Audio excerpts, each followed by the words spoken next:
we were walking away from it.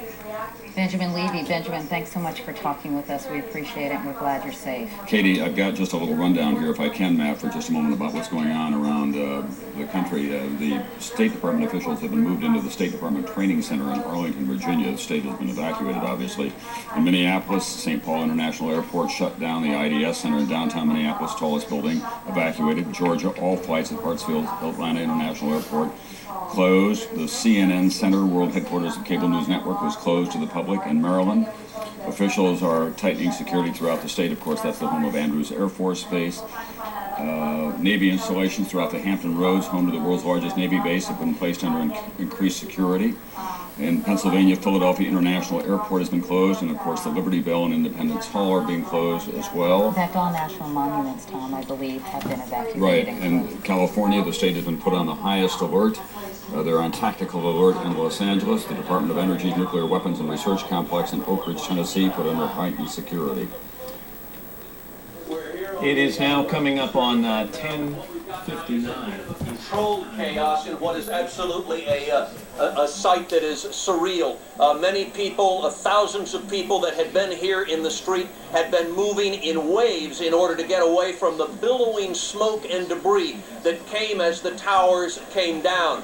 There were people who said that they had run down the stairways in the buildings, and they said that while they were getting rather sooty as they were coming down, it was quite controlled. Everyone was orderly. But then when they got to the ground, some people said they were fortunate enough to come out the right side of the building where no debris was coming out, and they were able to join people in the World Financial Center. People were running, police were running. It was an unbelievable sight, and the people who were caught in it came out absolutely covered with debris, covered with a very fine chalky powder, and many firemen were suffering the worst of it in having breathed this. Some hoses have been set up by the fire department for firefighters to take off their ton of buildings around to try to get the soot out of their noses, out of the powder out of their noses, out of their mouths, and off of their heads and their eyes. There are people that still, there are cars around that are covered with this thick soot. And Carol Marin from 60 Minutes was one of those inside. I'm going to hand this over to you now, Carol. John, I can't hear, so I don't know who I'm talking to. I just came out of and around Battery Park. After the second tower went down, I was trying to make my way to a CBS crew, or to try to help CBS crews if I could. And then, I don't know what it was, John, but another explosion, a rolling blast of fire, a rolling column of fire towards us. If my respect for fire and police already knew no bounds, given the danger, it now exceeds what I thought it could, because a firefighter threw me into the wall of a building, covered me with his body as the flames approached us. And another police officer in New York named Brendan Duke, wherever he is, got me through smoke that neither one of us could see more than about a foot ahead of us. There are still people in there, excuse me, I've breathed a fair amount of soot. The personnel, the police and the fire working in there are doing so against really dangerous odds, and they still don't know if there's something else left to explode, John. Where were you at the time? I was... Channel 11 WPIX was housed in the Twin Towers, one of them. And here's what is on the air, of course.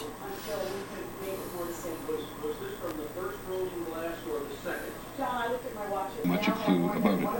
So just before 9 o'clock this morning, just at about 8:50, an aircraft, which we now believe had been hijacked and flew into a building, to the building. And then shortly after that, that was at 9 o'clock, or just after, it showed up on the wire services about 9:04. We could see it happen live on television as a second aircraft hit the other tower of the twin trade towers in New York City. Thousands of people had just arrived at work. As time passed, we understood that these aircraft had been, we believed, hijacked in both instances. Perhaps certainly one, an American Airlines aircraft which was destined for Los Angeles, had been hijacked and flown. Pilot either forced to fly, very hard to believe, and of course we'll never know unless they find the black boxes from these aircraft or somebody on board that aircraft killed or got rid of the pilot and went to the controls and flew the plane into the building themselves.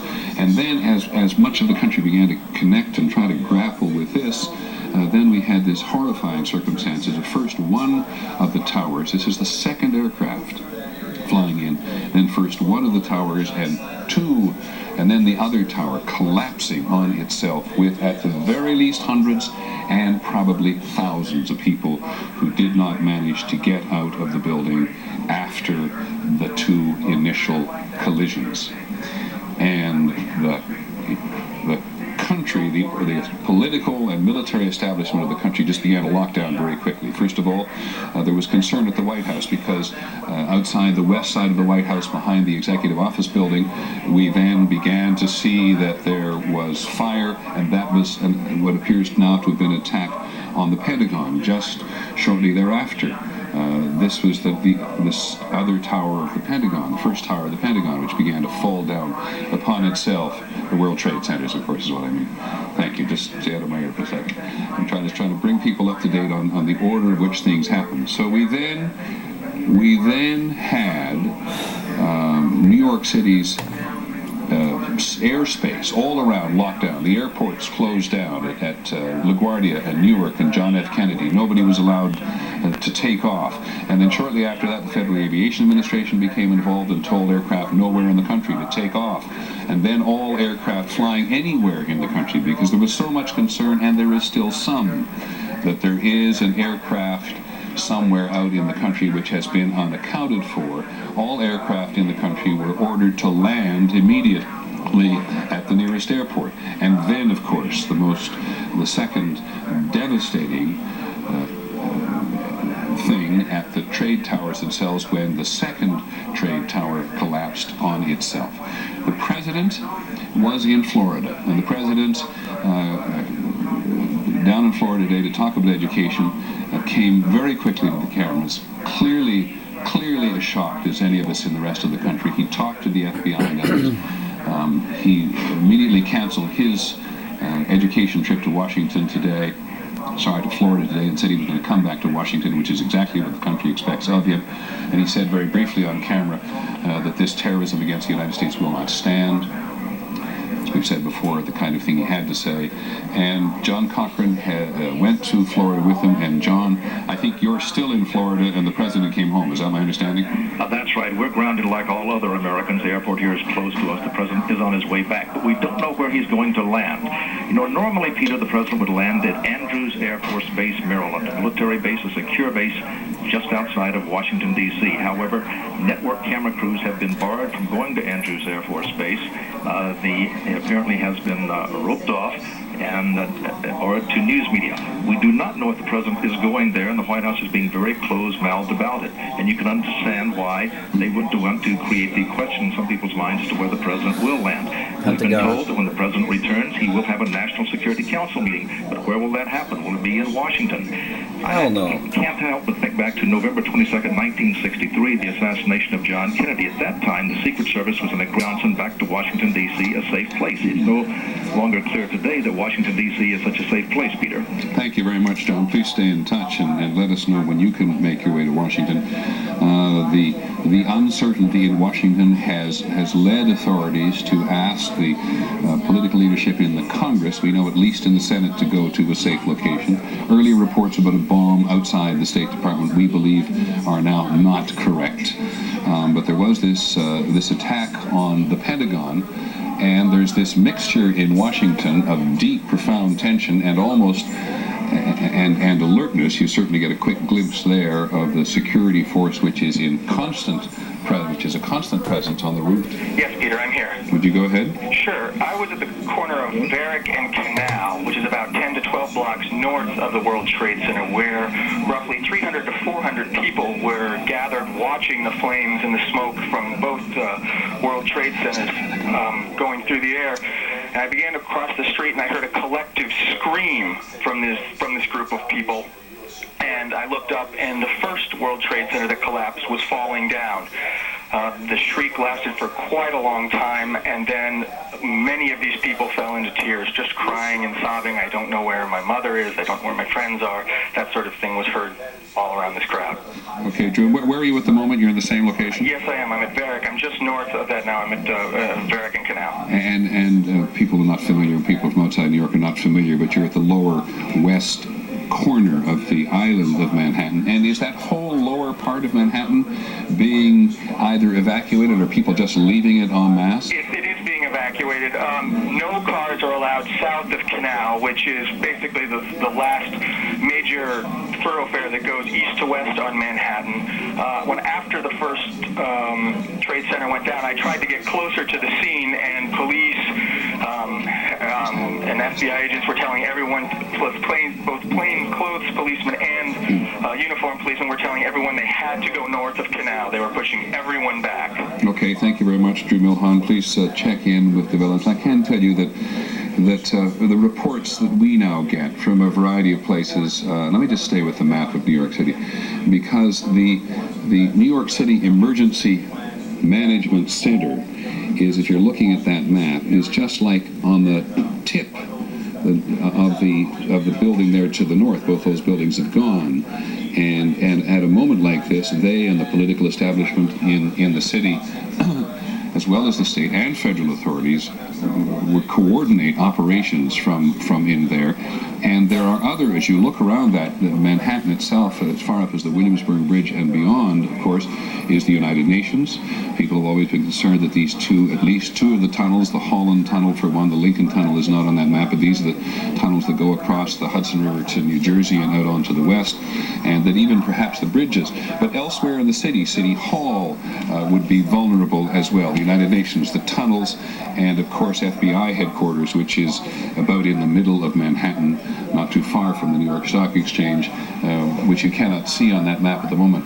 But there was nothing, John Miller's with me still, thank you very much, and I'm glad you are, nothing more patently, obviously vulnerable than the trade towers. Or no larger set of symbolic targets. It's what they mean. They stand for American commerce. They stand for the American establishment, and in some way, just by their size and profile, American might. And the fact that they were an earlier target and that they withstood that, I think, made them even a more attractive target the second time around. You can see people, and again, I'm not quite sure what we're looking at here, and I wish somebody would put pictures up. Okay. This is clearly a New York fire rig, and communications are extreme. The Central Intelligence Agency of the United States has been evacuated from its headquarters in Langley, Virginia. There are some key personnel still in the headquarters, but the operations center has been moved elsewhere. U.S. officials saying they don't want to talk about where exactly the headquarters staff and operations staff has been moved to, but that staff is focusing now on trying to find any shred of information that could help the U.S. government figure out who is doing this and how to put a stop to it. Aaron? David, you tell me if I'm right or wrong here. As a practical matter, there are not a whole lot of groups that the United States government knows about that are sophisticated enough, have the kind of money, the resources to pull off something like this. Fair enough? That's absolutely true, and obviously, despite the denial, attention will quickly turn to the bin Laden group because it has long tentacles. It has connections with all sorts of other groups. We saw at the Millennium a group of Algerians apparently involved in trying to arrange bombings in the United States, and now there is evidence being produced in court sessions that those Algerians were working for the bin Laden group. So that group certainly will come under immediate suspicion. There are very few others that could have pulled this off.